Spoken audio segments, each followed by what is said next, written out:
The MGTOW movement, which was initiated as a result of women, is currently meeting opposition from women.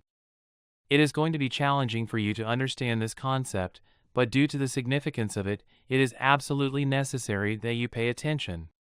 It is impossible to exaggerate how important it is for you to give careful attention to what I have to say.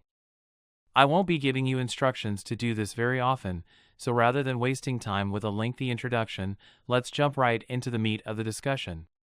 Women are currently making efforts to put an end to the MGTOW movement, which is utilizing a strategy that has been largely ineffective.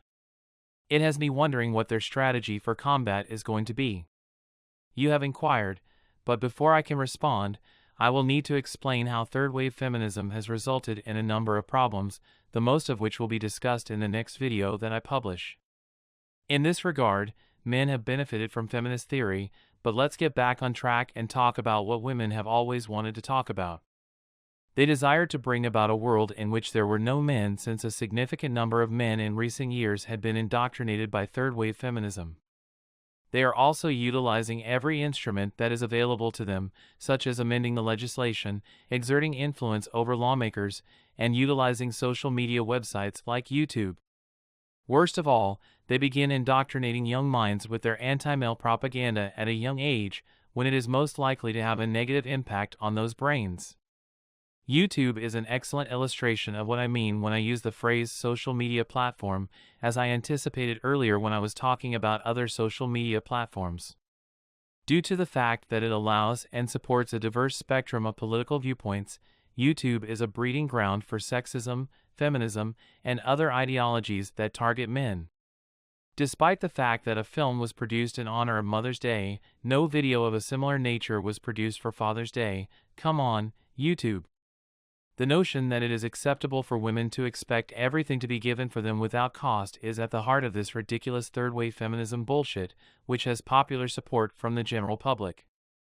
There are also others who believe that males should do all of the housekeeping without payment. After that business has been taken care of, we can go to the next topic, which is the history of MGTOW. Men's lives became miserable shortly after the third wave of feminists began disseminating their foolish propaganda during this time period. When I say literal, what I mean is an accurate portrayal of hell. As a result, at some time, someone decided they had had enough and began acting in a manner that was diametrically opposed to what everyone else was doing.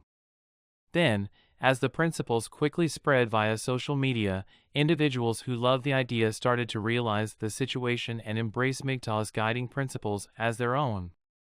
This is not the definitive account of how MGTOW came to be, but it comes pretty close.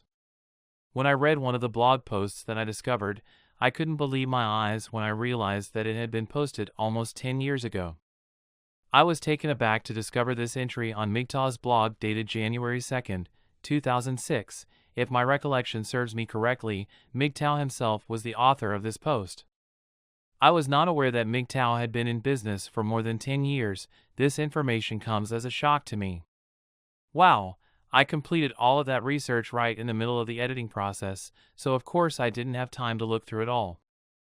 Because it is impossible for me to read everything to you, let's progress to the next level now that you have a fundamental understanding of MGTOW's architecture.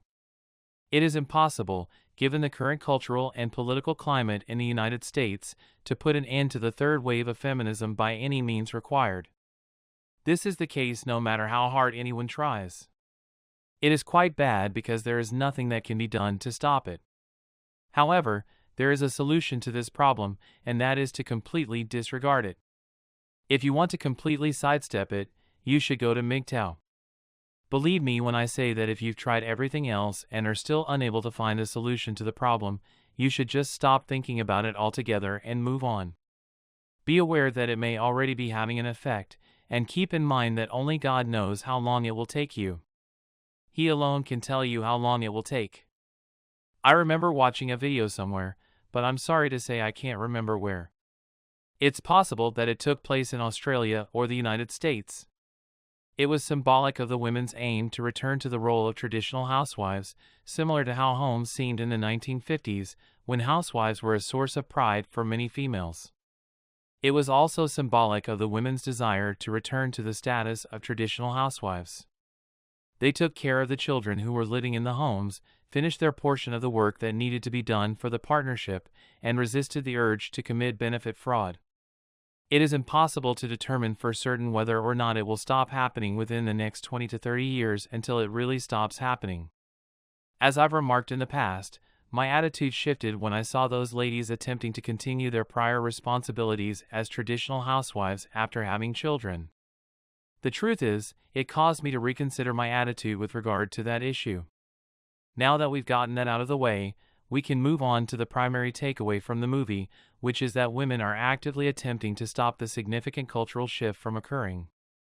They were the ones who, if I may remind you, were responsible for the beginning of the third wave of feminism. Let me give you an illustration now.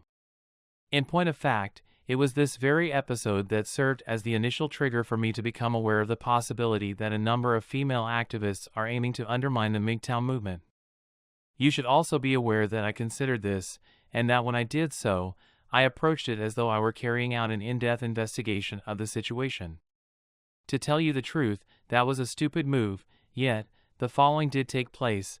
I was just browsing the internet in my spare time when I came across a video on YouTube of a woman riding a bicycle and behaving abnormally while being pulled over for a routine traffic stop. I made the comment that this is why I don't want to get married, and it was footage from the dashboard camera of a police cruiser. I was making a reference to the insane woman who went completely insane because she got a ticket for speeding. It was completely illogical for her to get so worked up about something like that, and I don't see why she did. To tell you the truth, I had no intention of making any females angry with my statements, and I most certainly did not plan to give the impression that I have a problem with women. If I were to announce that I have no interest in getting married, would that be considered an insult? I don't think so. I didn't say anything about being a MGTOW, but just to clear things up for the ladies, being a MGTOW is not in any way a sexist identity. However, I am unable to state for certain whether or not this individual identifies as a feminist. In response to my reply, a young lady by the name of Taylor advised me to fuck off with your MGTOW, which is another way of saying sexism. Look, my brain is not underdeveloped by any means, but neither is it in top-notch working order either. Even though I don't have an especially high IQ, I was nevertheless able to come up with a clever response to what she had said. I answered to her by saying that it seemed like there was someone here who was offended. Let's attempt to engage with it. The movement known as Make Time is not sexist, but it does honor men who break conventional expectations by opting not to get married and by questioning the status quo in a more general sense. The defenses that people offer of MGTOW aren't sexist either, but as we all know that bitches can't handle the truth, these defenses are often disregarded as sexist.